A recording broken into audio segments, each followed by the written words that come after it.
చరణ్ కౌశిక్ గారు, నమస్కారం. మీలో మీరు క్షమాపణ చెప్పుకుంటే సరిపోతుందా?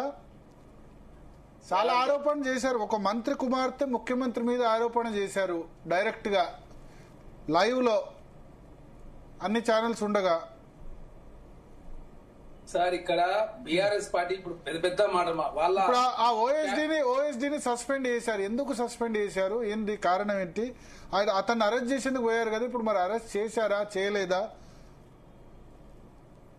సార్ ఇక్కడ చాలా స్పష్టంగా అంటే కాంగ్రెస్ పార్టీలో ఏదన్నా పంచాయతీ కావాలని చెప్పి బీఆర్ఎస్ పార్టీ కోరుకుంటుందా? అసలు ఏంది మీ బాధ ఏంది అర్థం కాని పరిస్థితి అది.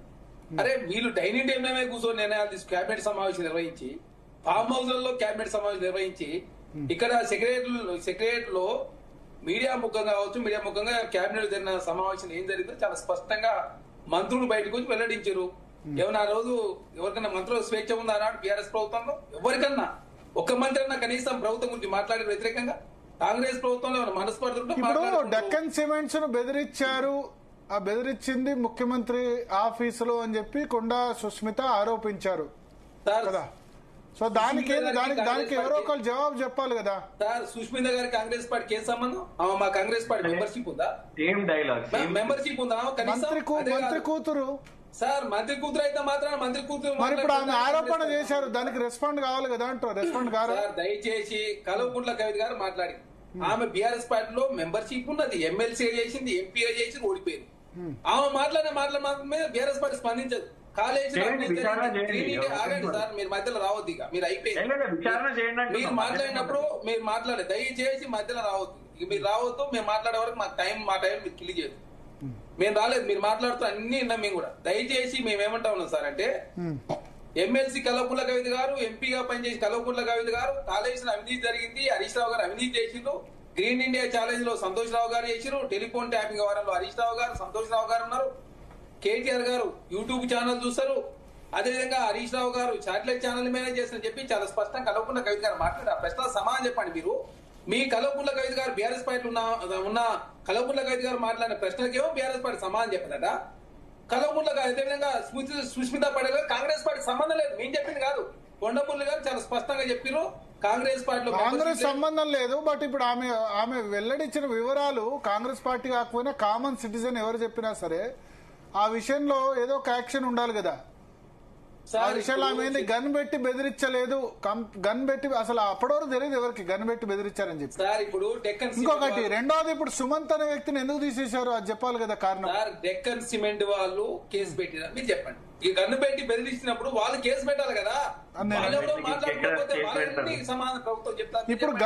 ఇప్పుడు సుమంత్ అనే వ్యక్తిని మరి ఎందుకు తీసేశారు దాని రీజన్ చెప్పాలి సార్. తను పొల్యూషన్ డిపార్ట్మెంట్ లో కాంట్రాక్ట్ ఎంప్లాయ్. ఇప్పుడు తను అక్కడ తొలగించారు, దాన్ని ఎందుకు తొలగించారు అనేది అదే ఇప్పుడు మంత్రి ఓఎస్డీగా తొలగించారు కదా, మంత్రి ఓఎస్డీగా తొలగించారు కదా, దానికి కారణం చెప్పాలి కదా. ఓఎస్డీగా వాళ్ళని తొలగించలేదు, ఓన్లీ కాంట్రాక్ట్ ఎంప్లాయీ గా ఉన్నటువంటి ఓఎస్డీ కంటిన్యూ అవుతారా? ఓఎస్డీగా కంటిన్యూ అవుతారా? ఇప్పుడు కంటిన్యూ ఉన్నట్టే కదా, కొత్త వారిని నియమించినప్పుడు ఓఎస్డీ ఉన్నట్టే కదా. ఎట్లా లేరు కదా ఆయన. మరి ఆయన పోలీసులు అరెస్ట్ చేసి సార్ ఓఎస్డీ అనేది ఎవరైనా పెట్టుకోవచ్చు. పోలీసులు మరి అరెస్ట్ చేసేందుకు ఎందుకు వచ్చారు? టాస్క్ ఫోర్స్ పోలీసులు ఎందుకు వచ్చారు ఇంటికి? సార్ ఎందుకు వచ్చారు ఏమొచ్చారు అనేది పోలీసు వాళ్ళు వివరిస్తారు. మీరు ఏమైనా ఉంటే దానికి సంబంధించి చెప్పలేదు కదా, ఇప్పటి వరకు చెప్పలేదు, అదే చెప్తున్నా కదా సార్. పోలీసు వాళ్ళకి సంబంధించి కావచ్చు, చట్టం తన పని తాను చేసుకునే ప్రయత్నాలు బాగా ముందుకు పోతాం. టీఆర్ఎస్ పార్టీ ఏదో పెద్ద ఎత్తున ప్రజాస్వామ్యాన్ని వాళ్ళు కాపాడినట్టు, వాళ్ళ కనీసం డిప్యూటీ మహమ్మద్ అలీ గారు కనీసం ప్రగతి భవన్లో ప్రవేశించలేదు సార్. ఈటలాహి గారు ప్రగతి భవన్లో ప్రవేశించలేకుండా పంపించారు. కాంగ్రెస్ పార్టీలో స్వేచ్ఛ తప్పు. ఇప్పుడు స్వేచ్ఛ ఉంది కాబట్టి ప్రజాస్వామ్యంలో ఇప్పుడు టాస్క్ ఫోర్స్ పోలీసులు ఎందుకు కొండా సురేఖ గారి ఇంటికి పోయినట్టు, ఎందుకు అరెస్ట్ చేయాలని చూసినట్టు, దాన్ని ఎందుకు సుస్మితా పటేల్ ప్రతిఘటించినట్టు, మళ్ళీ ఇప్పుడు సుమంత్ మరి అరెస్ట్ ఎందుకు చేయలేదు? ఒకవేళ మళ్ళీ ఓఎస్డీగా ఉన్నాడా లేదా? మీరైతే ఓఎస్డీగా ఉన్నారంటారు అంతేనా సార్? ఇప్పుడు కొండా సురేఖ గారు మాట్లాడతారు, నేను చాలా స్పష్టంగా కొండా సురేఖ గారు చెప్పారు. ఇప్పుడు కూతురు మాట్లాడిన దానికి కాంగ్రెస్ పార్టీ ఎట్లా సమాధానం చెప్తారు సార్? కూతురు కాదు, ఇప్పుడు సుమంత్ ఫేట్ ఏంటి? సుమంత్ ఉన్నారో లేదా సార్? సుమంత్ గారు సంబంధించి అదేవిధంగా ఏదైతే పొల్యూషన్ డిపార్ట్మెంట్ లో వారు ఏదైతే జాబ్ ఉందో ఆ జాబ్ ను తొలగించారు. మిగతా వివరాలు ఎందుకు సడన్ గా సుస్మితా పటేల్ చెప్పండి. నో ఇంటరప్షన్, జస్ట్ సబ్జెక్టే. చెప్పండి. Dated 14 October 2025, signed by Member Secretary, Order Sri N. Sumant was appointed as officer on special duty for a period of 1 year on contract basis from 17 December 2023 to 16 December 2024 in Telangana Pollution Control Board and deputed to the Peshi of Honorable Minister for Forest, Environment and Endowments, Government of Telangana. The services of Sri N. Suman, Officer on Special Duty, ante OST, is hereby terminated on administrative grounds with immediate effect. ఇంకెందుకు మరి తీసేస్తున్నారు? పోయింది అంటున్నా, మీకేం నష్టం వచ్చింది అంటున్నా, వాళ్ళు తీసేస్తే మీకే ప్రాబ్లం? అంటే కాంగ్రెస్ పార్టీలో కొట్టుకోవాలి, ఆ కొట్టుకోవాలి రాజకీయం చేద్దాం చూస్తున్నారు బీఆర్ఎస్ పార్టీ. మీరు చెప్పండి, మీలాగా చెప్పండి ఇప్పటివరకు రాజయ్య గారిని ఎందుకు తొలగించారు మీరు ఇప్పటివరకు? మీరు చెప్పండి, సమాధానం చెప్పిరా? ఒక డిప్యూటీ సీఎం ఒక దళితుని ఎందుకు తొలగించారో మీరు సమాధానం చెప్పిరా బీఆర్ఎస్ పార్టీ? మీరు ప్రజాస్వామ్యం గురించి మీరు మాట్లాడతారు. ప్రజాస్వామ్యం మీద గౌరవం ఉందా మీకు? అసలు గద్దర్ గారిని 3 గంటలు ఎండలో కూర్చోబెట్టి మీరేదో ప్రజాస్వామ్యం గురించి మాట్లాడితే తెలంగాణ సమాజం హర్షించారు. కాంగ్రెస్ పార్టీలో టీ కప్ లో తుఫాన్ లాంటిది, సమస్యలు వస్తుంటాయి పోతుంటాయి.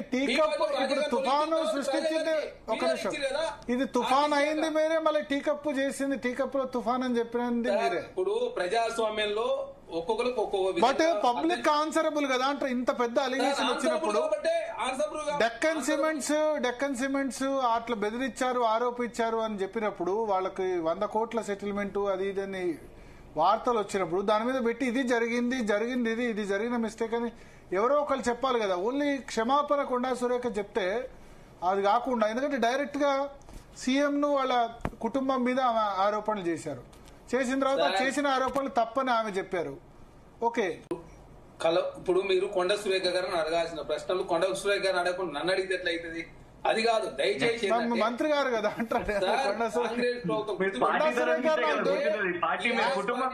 కొండా సురేఖ గారు నాకు దొరికితే అడిగా. మరి మీరు చెప్పండి, ఫోన్ ట్యాపింగ్ సంబంధించి కల్వకుంట్ల కవిత గారి ప్రశ్నలు, రాజా సింగ్ గారు అడిగినటువంటి భారతీయ జనతా పార్టీ కిషన్ రెడ్డి గారి ప్రశ్నలు, ఏదైతే టైప్ రాజకీయాలు Bharatiya Janata party BRS party వాళ్ళు వచ్చేప్పుడు అడుగుతారు. నేను అదే ఫోన్ ట్యాపింగ్ విషయంలో కృషాంక్ గారిని అడిగాను చాలా క్వశ్చన్స్ కనబడితే, లేకపోతే కేటీఆర్ కనబడ్డా ఆ విషయంలో అడిగాం. ఇప్పుడు ఈ విషయంలో మిమ్మల్ని అడుగుతున్నాం. ఫోన్ ట్యాపింగ్ అయినా ఫార్ములా వ్యవహారంలో వాళ్ళని అడిగాం, బీఆర్ఎస్ వాళ్ళని. ఇప్పుడు ఈ వ్యవహారంలో క్వశ్చన్ కొండా సురేఖ్, మీరు అన్నట్టు కొండా సురేఖ్ గారు కనబడితే కొండా సురేఖ్ గారిని కూడా అడుగుతాం. కొండా సురేఖ గారిని అడుగుతాం, సుష్మితా పటేల్ గారు అడిగితే వాళ్ళని అడుగుతాం, లేకపోతే ఇంకా మీ ప్రభుత్వంలో మంత్రులు ఎవరైనా ఇప్పుడు రేవంత్ రెడ్డి గారు చాలా స్పష్టంగా చెప్తా ఉన్నాం. మేము చాలా స్పష్టంగా డెక్కన్ సిమెంట్ వాళ్ళు కేసు పెట్టిరా, కేసు పెడితే వాళ్ళు కేసు పెట్టి భయపడతారు కదా పారిశ్రామిక మాట్లాడితే దాన్ని కాంగ్రెస్ పార్టీకి ఆపాదించారు. మరి ఎందుకు మంత్రి కంప్లైంట్ ఎందుకు ఇచ్చారు? మంత్రి కంప్లైంట్ ఇవ్వలేదు అని పేరు తీసుకున్నారు. ఉత్తమ్ కుమార్ రెడ్డి కంప్లైంట్ చేయలేదు అని ఆయన పేరు తీసుకున్నారు. ఆమె తీసుకున్నదా? ప్రతిదానికి సమాధానం ఏం చెప్తారు సార్? ఇప్పుడు సుష్మితా మంత్రి కూతురు, ఆమె ఆస్పిరెంట్, పరకాల ఎమ్మెల్యే క్యాండిడేట్ అని డిక్లేర్ చేసుకున్నారు. లండన్ లో మా కూతురు ఉంటుంది, మా అల్లుడు ఉంటాడు, మా కాంగ్రెస్ పార్టీలో సభ్యత్వం లేదు. ఆమె ఏం మాట్లాడింది నేను చూడలేదు. ఆమె మాట్లాడి ఉంటే నేను అట్లా మాట్లాడి ఉండేది కావద్దు అని చెప్పి చాలా స్పష్టం సురేఖ్ గారు చెప్పారు కదా. ఇప్పుడు కాంగ్రెస్ పార్టీ సంబంధం లేదు, ప్రతి ఒక్కరు మాట్లాడి అందరి సమాజం. ఇప్పుడు మొన్న మీ కాంగ్రెస్ పార్టీగా వాళ్ళేదో మాట్లాడుతుంటారు, వాళ్ళకి స్వేచ్ఛ ఉంది కాబట్టి మాట్లాడుకుంటూ పోతారు. మాట్లాడుకున్నా మాత్రం అది కరెక్ట్ కాదు.